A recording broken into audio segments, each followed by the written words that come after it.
compiled by the New York Times revealed close to 1 in 10 school-aged children have been diagnosed with ADHD. Yeah, the New York Times obtained raw data from the CDC survey of 76,000 parents. The newspaper crunched the numbers and found 11% of school children had received a medical diagnosis of attention deficit hyperactivity disorder. The condition was more common in high school boys, with 1 in 5 reporting an ADHD diagnosis. Overall, cases are up 16% since 2007 and more than 50% in the past decade. Joining us now is Martin Calder with the Center Counseling Services in Chubbuck. And Martin, is this something that you're seeing in your practice? Are you seeing more cases of ADHD being diagnosed? And what do you think accounts for that? Yeah, and I think what's the clear indicator there is a medical diagnosis. One of the things you have to remember is that we're a medical model. The way that United States Health Services are done. There's a medical model. And so you're going to seek out a pediatrician. Now, he may or she may or may not be that versed in behavioral disorder like ADHD. And so they're looking at it from, okay, well, what can I do to help the parents to help this medical malady, so to speak? Okay.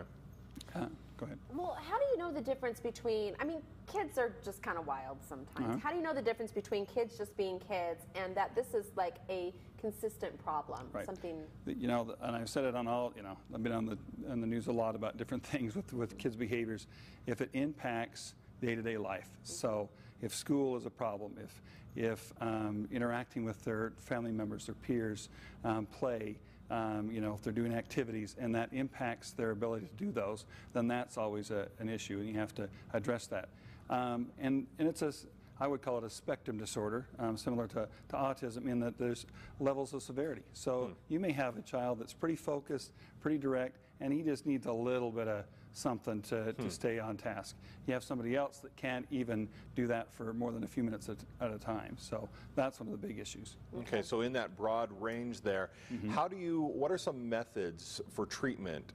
Do you suggest medical treatments for the not so effective, or is that only kind of like in a higher case scenario? No, you know, and we were kind of joking before. I had a book that my son took in the car really quickly, but the author is Elaine McEwen, and it's an ADHD, a practical guide for parents. Great suggestions in there. And one of the things that she does very well in there is address medication, because it's kind of, oh, is it good, is it bad, you know, that kind of thing. Yeah. And so one of the things about medication is, yeah, if it's a child that is just that, when I talked about just that cusp, you know, a small dose of medication may just be the thing just to get them focused along. A medication isn't going to be a panacea to help them just suddenly become attentive and have the skills. We still need the skill building and the strategies. You know, myself, I have to have a planner. I use the computer. I use my phone to stay focused and on track. And I also give myself breaks or to let myself kind of go and be distracted for a while, and that's great for kids as well, to be able to, you know, focus on something for a while. And sometimes, you know, in a school system or we have high expectations of kids being able to sit there and pay attention to a lecture, and that's tough for everybody. But even in college, if I remember correctly. That's right. Well, it's good to know that there's other strategies that can be used, because it seems like with ADHD, a lot of medicine is just kind of thrown out there, and that doesn't need to be the case. No, you can't have one or without the other.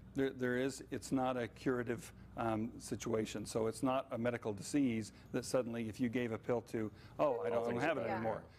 It is always has to be connected with some behavioral interventions, whether that's, you know, for yourself and you're like, I'm going to do this, or as a parent advocating for your child. I think one of the things that I tried to do with my children and my son was that I went in but I was an expert in the field, so the child psychologist sort of did what I wanted to do. And we actually had some interventions in the classroom that weren't in place before. So I said, we need to do this, this, and this to help him.